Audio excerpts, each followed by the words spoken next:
tapping into pronunciation for 24 consecutive days. Here's how it went. Hi, Vicky Kelty, your American English guide, back with another episode of the Language Learning Report Card podcast. My study stats, I had 137 minutes of focused pronunciation practice. And my leisure stats, I dived into, among other things, a Christmas movie from Santiago Segura, which I loved because I love all the stuff that he does. I think it's so witty.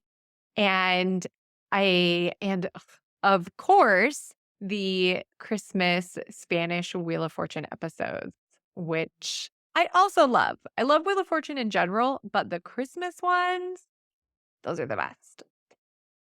So, my pronunciation practice. Here's how it went. If you listened to the episode, What Would You Do for 24 Days to Improve Your English already? Then you know that I wanted to do something with my advent calendars. And one of the things that I decided to do for Spanish was to focus on pronunciation.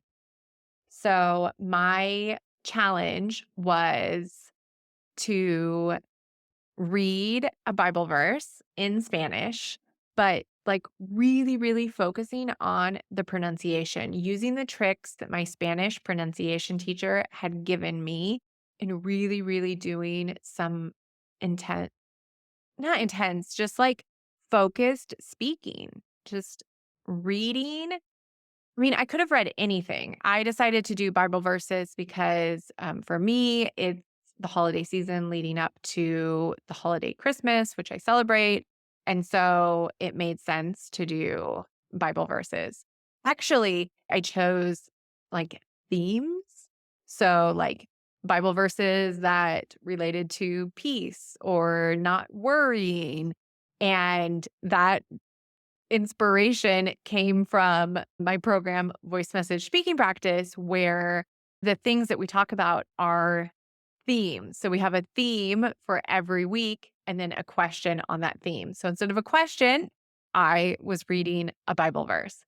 And those Bible verses ended up having their own challenges within them because I I don't know if you've ever read the Bible. It has vocabulary that you maybe wouldn't use on a daily basis. So there are some words that I hadn't seen before that were trickier to pronounce or even to understand. And so as the 24 days went on, I was going down rabbit holes of what does this even mean? And so then I was Googling the meaning of these Bible verses and reading that, but also reading those analysis that I found with my Spanish pronunciation that I'd been practicing. So, like, everything came back to the pronunciation. That was my focus always.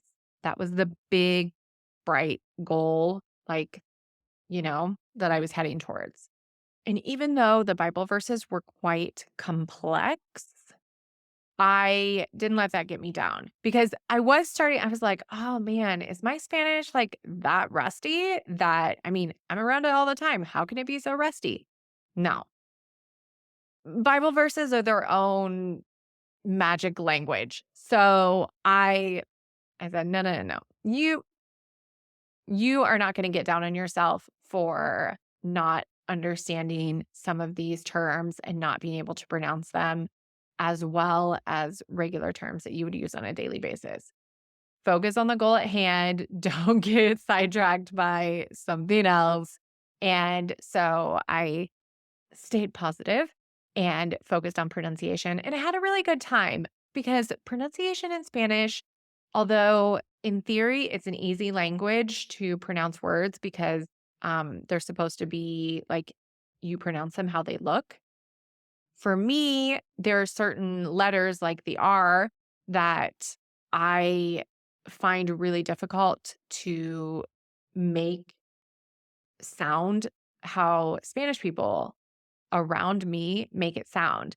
And so that's why I do activities like this where I spend extra time working on this, trying to train my tongue to move in the way it's supposed to, or to at least copy a little more closely to what the people around me are doing.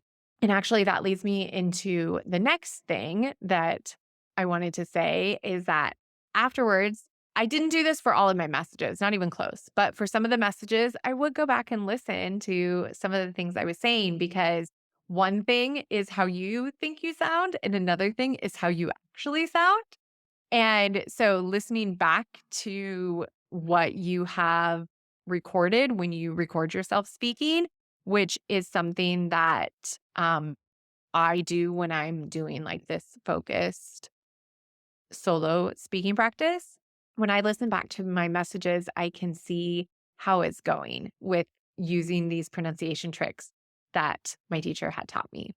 And if you have listened to my French Advent Calendar Challenge, you'll know that I also worked with a teacher for that. I felt really supported by French and Spanish teachers during this Advent Calendar Challenge that I did for both languages. So, whoop whoop, shout out to language teachers and all they do. So gratitude their way. In the end, my 24 days with Spanish was just a perfect example of what you can do with solo speaking.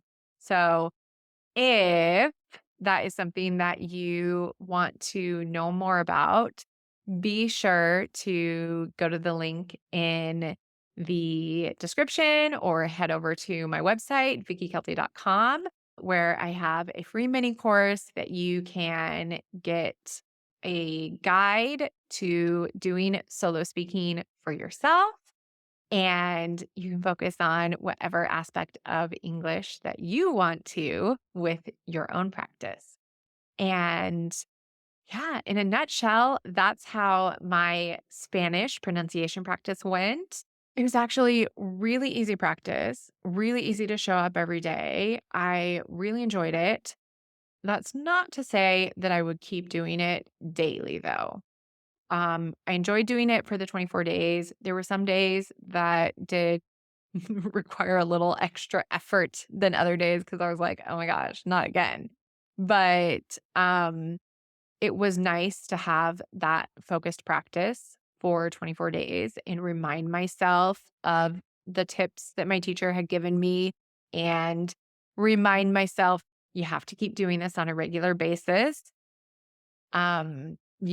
It just like with exercise that you can't leave it. You have to have some sort of consistency with it. It doesn't need to be daily, but it needs to have some sort of consistency. And obviously with Spanish, it's much easier because I'm around Spanish all the time being in Spain, but the same can be said for French. Like you need to have the consistency.